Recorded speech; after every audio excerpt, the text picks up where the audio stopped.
Mahashivaratri, or the great night of Shiva.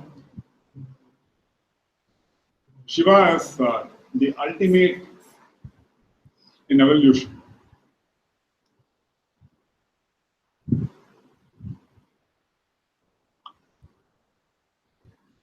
The source of all evolution. And what is meant by that? The source of all evolution. What do you evolve to?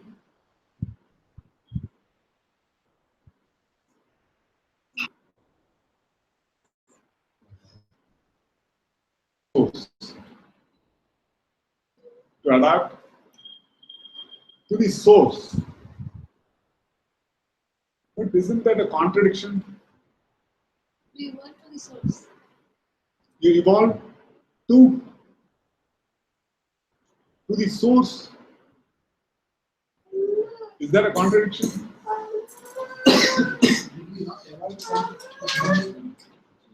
So it should rather be evolved from the source, right? But what is meant by evolve to the source? We merge with the source. Then why evolve at all?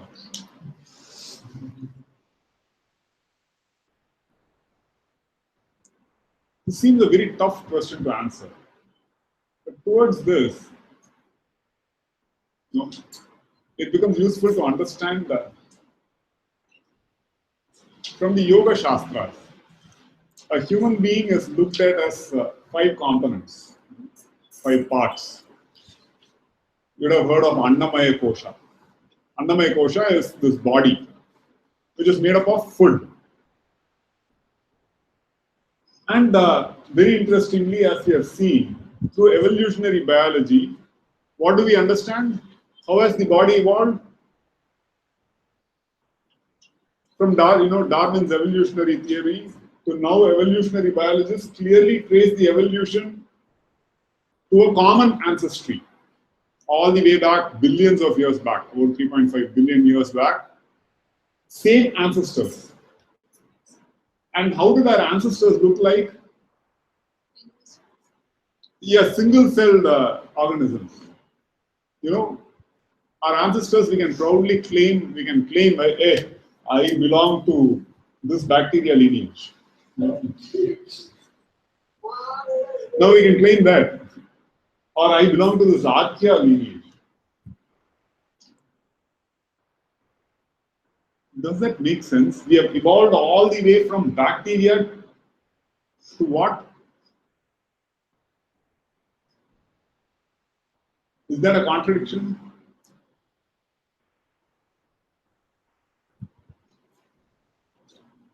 What would we go back to? Bacteria.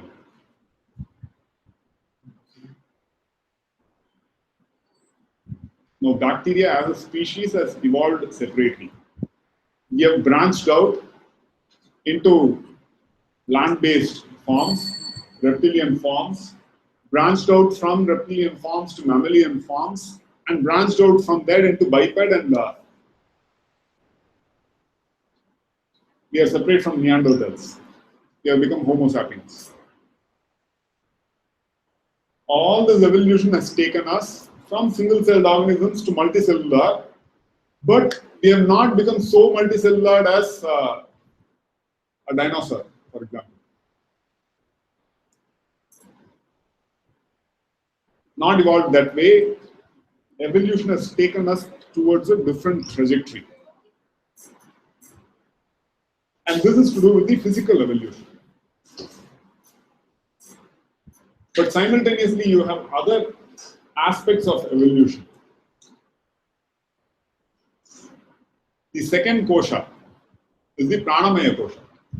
Pranamaya kosha is the energy component of a human being.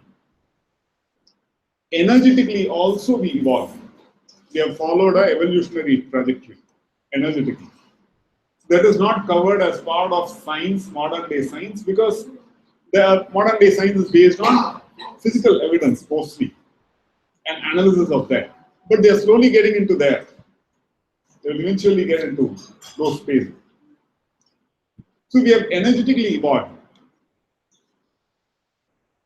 For example, the formation of vertebral column as a support mechanism for energetic evolution is physical, but the evolutionary process was guided by energetic evolution.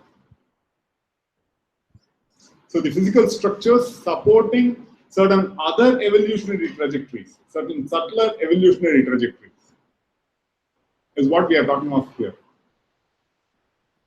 But it's not recognized in that form yet. Because why? What is the need for a vertebral column? Let's now try, people try to understand it, scientists try to understand it using biomechanics. But what is the need to evolve from a four-legged creature, which is more powerful, more versatile, to a two-legged creature, and not so good at survival of the fittest? If you see, if we live in a forest, we cannot compete, So there we are talking of a different evolutionary trajectory guided by principles other than physical evolution. The answer to it does not lie in physical evolution, but in something more subtler. So there is the energetic evolution. Maybe look at chakras and so on. There is the third aspect is, or subtler, is manomaya kosha, manas, which is even subtler than this energy. And that also has its own evolutionary trajectory. If you observe in your own lives, you'll be able to clearly follow a trajectory. Oh, I used to have these kinds of emotions. Then you will start observing cycles. Then, if you have observed carefully, you will also observe yourself getting released from a cycle into a larger cycle. Have you observed this? You'll be able to observe that. That's an evolutionary trajectory. There is a collective trajectory. There is a personal trajectory aspect. Just as we looked at as physical evolution, there is a personal trajectory. So just being embodied, you are a big contributor. So never feel that, oh, my life is useless, waste, I'm a waste. Nobody is there who is a waste. Everybody is useful. Maybe from a personal standpoint, you don't feel fulfilled from a personal standpoint. But when it comes to nature, when it comes to larger aspects, you are so very important. Everybody is important. Because without you, evolution will not happen. No. So when we think about the size of the universe and all that, does it even matter if there's life? So does it even matter, the size of the universe is so vast. I will come to that. That this life seems insignificant. It's gone. Even if a galaxy disappears, it does not seem to matter. But what is this? This seems too trivial, too flimsy.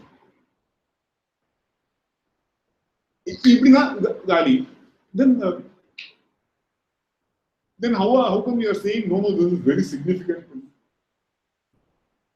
So it's important to understand. So first, let's complete that trajectory, and then I will come to this. We are talking about trajectories, which has become very important in these times. ISRO has successfully launched 104 satellites in appropriate trajectories. That's amazing achievement. And yesterday, 7 Earth-like planets have been discovered. Don't you think it's exciting? At least I feel very excited about these discoveries. It's amazing. So as a human society, as humanity, we are progressing in the right direction. More expansive. So our evolutionary trajectories along those lines are in the right direction. What are we talking of here? So we look at Manomaya Kosha.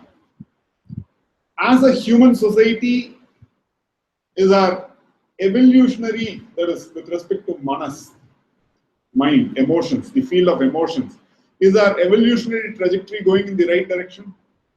What do you think? As a whole, as a humanity, how are we doing with respect to the evolutionary trajectory of emotions? Are we going in the right direction? How would we know? Are you happy? Okay. Then personal trajectory is good. How about collectively? Are we as a human society happy, peaceful, harmonious, without conflict? Not yet. I wouldn't say no, not yet. It's happening in pockets. It's happening to individuals. It's happening in pockets, but not as a whole. And you can clearly see this. Yes?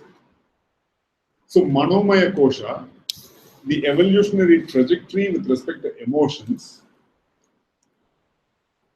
How do you proceed? What would be a good evolutionary path? From conflict to harmony. Or is it conflict to greater conflict? No. Conflict to harmony. Confusion to clarity. Asat to Sat. In greater and greater evolutionary circles. Right? So that is Manomaya Kosha.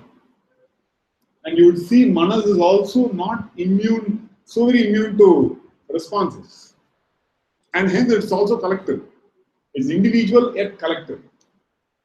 It's not so solid as the Annamaya Kosha.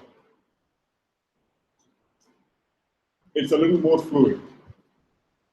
That's where love becomes a very important guiding principle.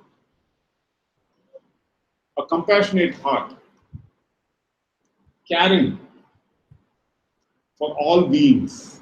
All this becomes very, very concrete, very, very important as a evolutionary trajectory. And hence, if you cultivate it in your personal lives, what are we seeing? The individual becomes, because if you cultivate it in your personal life, you are contributing directly to the overall evolutionary trajectory. You are accelerating that evolution at that level.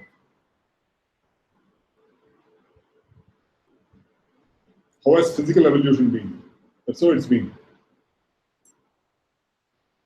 Some had tails, How did we lose tails? Even now, there was one boy here who had a tail. Did you observe? If you observe closely, one would be shaking from behind. So that's why we call small children Valbaya. But our evolutionary trajectory actually took us away from that.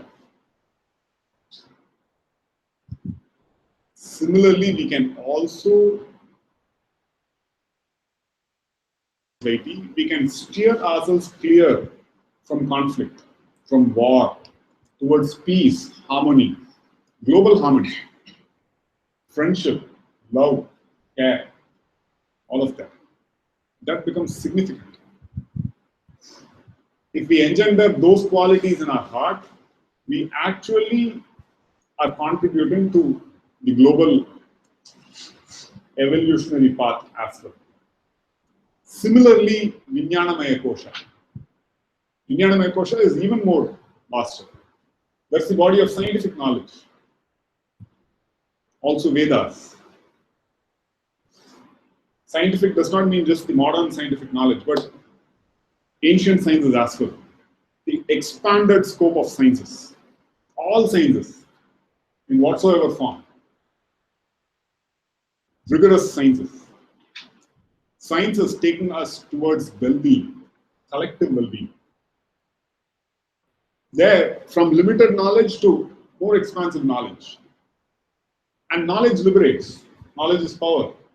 It liberates you from your fears, unwarranted fears. If we collectively imagine, at a certain point in history, Europeans imagined the earth is flat.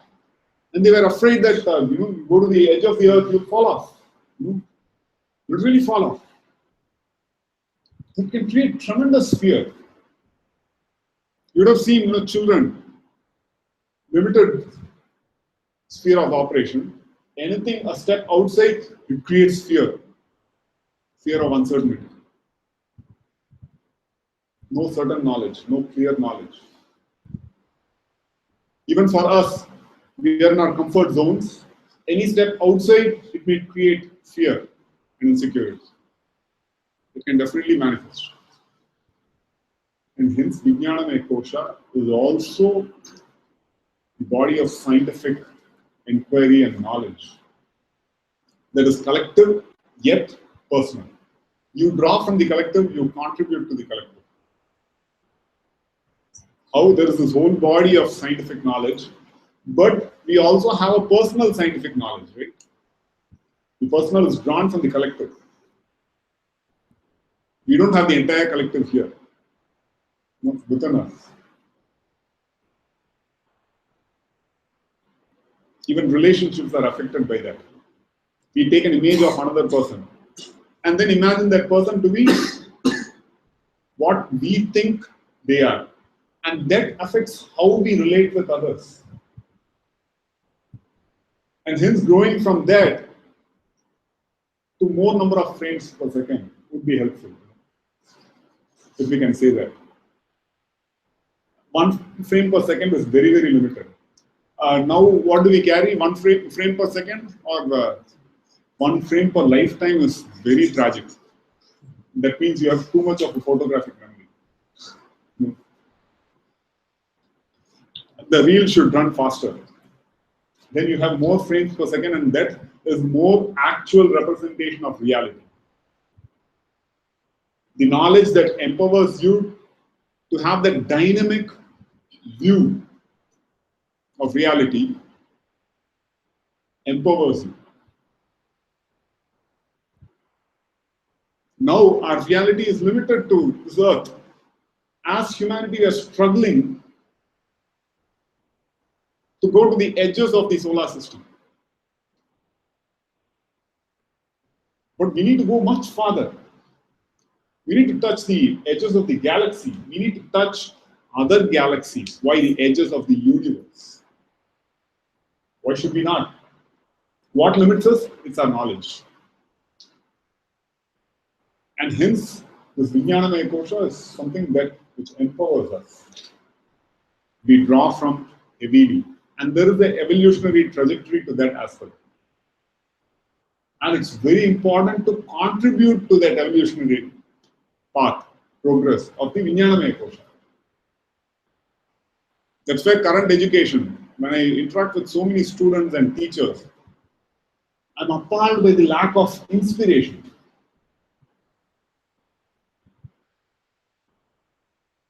Why should I study? Why should I seek knowledge? It's not clear. What am I going to do? It's not clear, and hence the motivation is lacking. The motivation is to do with the vision. The broader the vision, the more expansive the vision, your actions will be so much more robust, so much vigorous. Through our individual pursuit of knowledge, we are actually pursuing or impacting positively the evolutionary trajectory of entire body of knowledge called science. That's how significant our studying well right now is. Our understanding right now is. When you understand in such an expanded context, how will our pursuit be? It will be like vigorous because it's exciting. How does it work? In fact, in the Indian tradition, this has been celebrated as Brahma Yajna. The Pancha Mahayajnas, the 5 great sacrifices. you sacrifice your individual time, effort, energies towards pursuit of something that affects the collective. How do you affect the collective? To such individual orientations. And you don't view them as purely selfish. You gain from it, but you don't view it as such. You view it in the context of a larger whole. That's a holistic view. Brahmayajna is the pursuit of knowledge. It is said that you serve the rishis who discovered such knowledge forms by contributing your time and energy in understanding those principles and reflecting it in your own lives and contributing to the body of knowledge.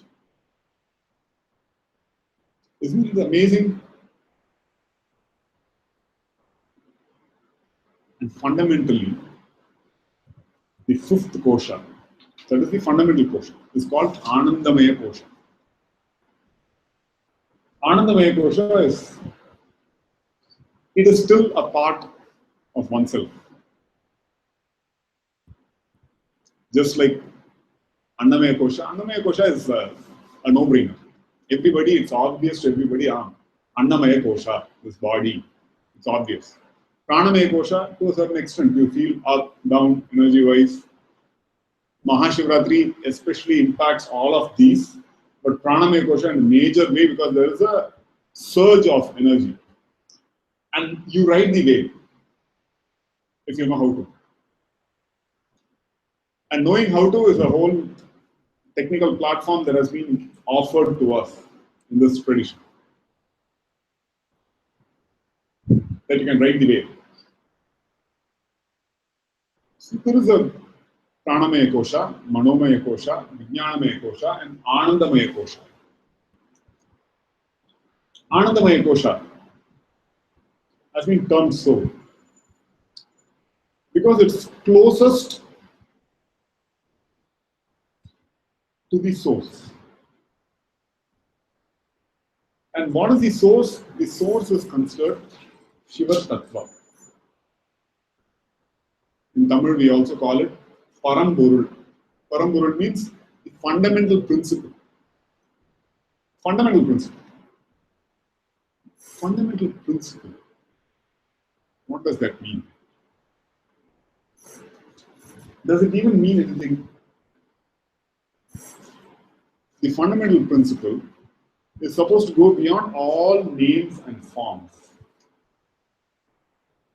That which is, without which none of this is. Completely without attributes. You cannot describe it. So there is the source. Is the source ever not present? It's always present. But you cannot say it's present.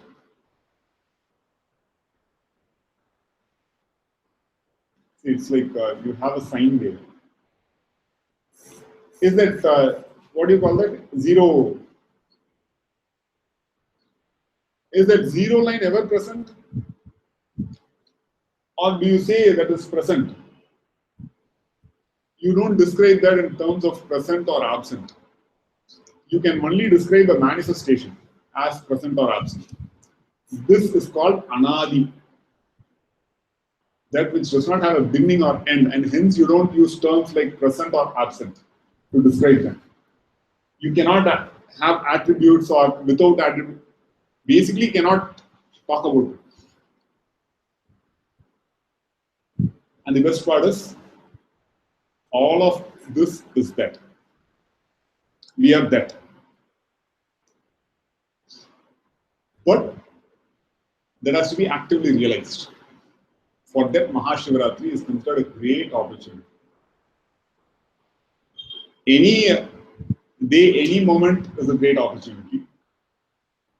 But for many of us, we need a boost. When there is exams, then we get a boost to pursue knowledge. Otherwise, see, any opportunity you can study. Do we study? Some of us do. Okay, I agree. But for many people, the the night before the exam becomes Shivaratri, that auspicious Ratri. It's auspicious because the pursuit of knowledge happens. For its own sake or not, okay, that's a philosophical question. But at least for some marks, it happens. Today is Shivaratri for us. Let's study. Yes. No, never like that. Never like that.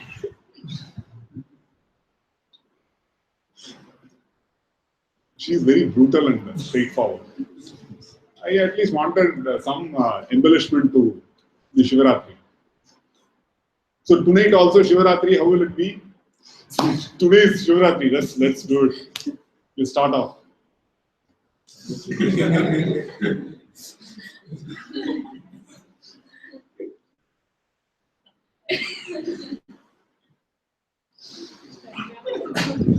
These eyelid sticks actually.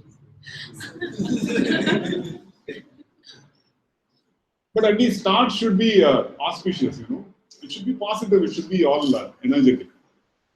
Just like a night-long study, the Shivaratri before exams. So you start off, after that, what happens, we will see.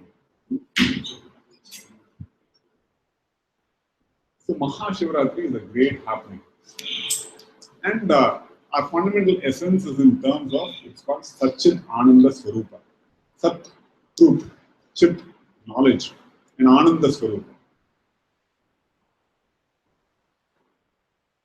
But for us to realize that seems challenging. And hence we use such opportunities that we can concretely realize the source from which we come from. Our essential nature. Nothing big. But that is the biggest, that is the greatest. And hence, we are very happy that all of you are here. Let's strive this night for realizing our essential nature, which is considered Shiva, the Shiva Tattva, essential nature. In fact, our essential form is considered to be Shiva Swarupa, in the form of a linga. Did you know this? Our essential form, this is through, we have seen evolutionary biology, the physical form that has evolved. The energy forms that have evolved, the emotional forms that have evolved, the mental forms, the mental structures, even societal structures and all of that. Constantly evolving, right? We are creating better and better societal structures so that people can have equitable growth, everyone can evolve.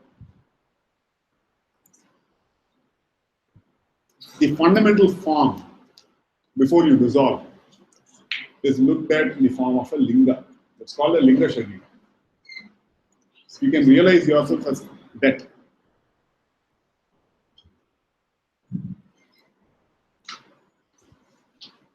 It's an ellipsoid.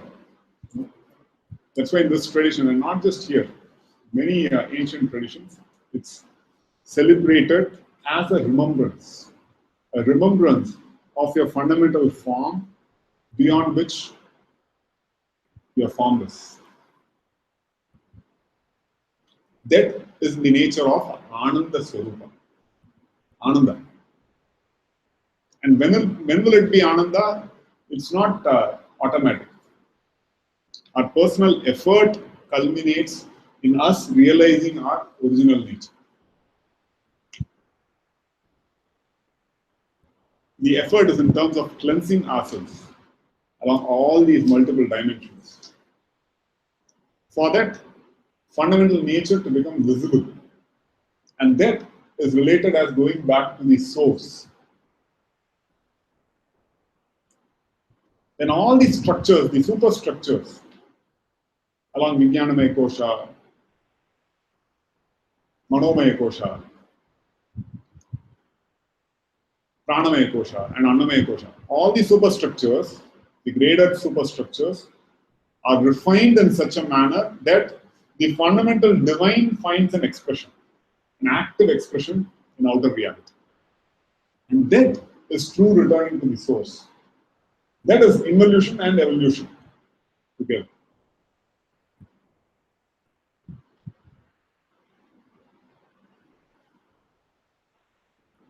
So this Ratri is considered a romantic interlude with the divine. You, the divine. So may this Mahashivaratri bring us great blessing, personally and collectively. Om Namah Shivaya. If you have Android phones, there's an app called Chant Along. You download that we do a small chanting.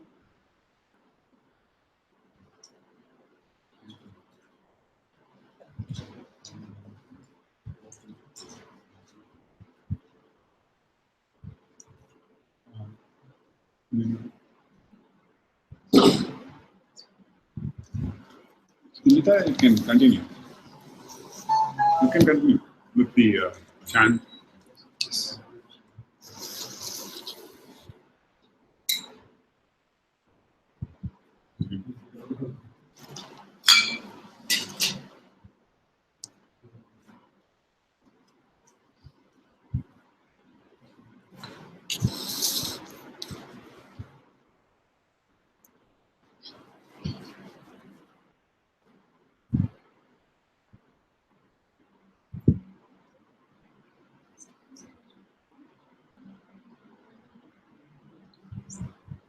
Did you get the app?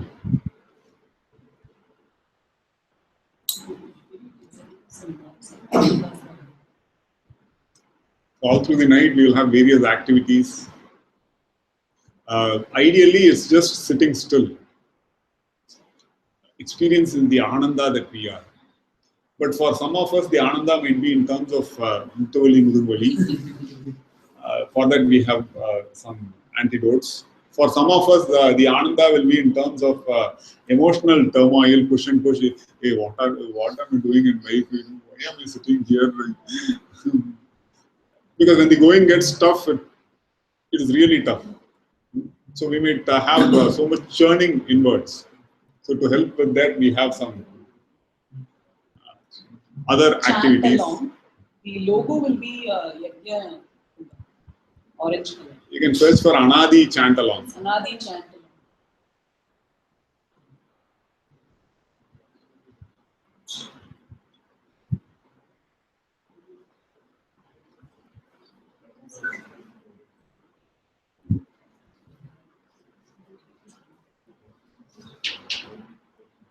See, traditionally, people used to chant Rudram Chamakam and do Linga Puja, Shivalinga Puja, and then meditation and Mahamantra Japam, Om Namah Shivaya.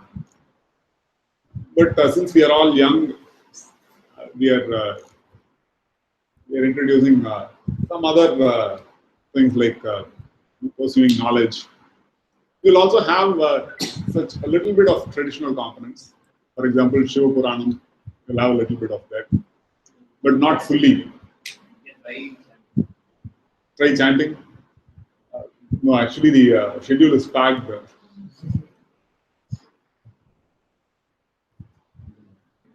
you able to download the app?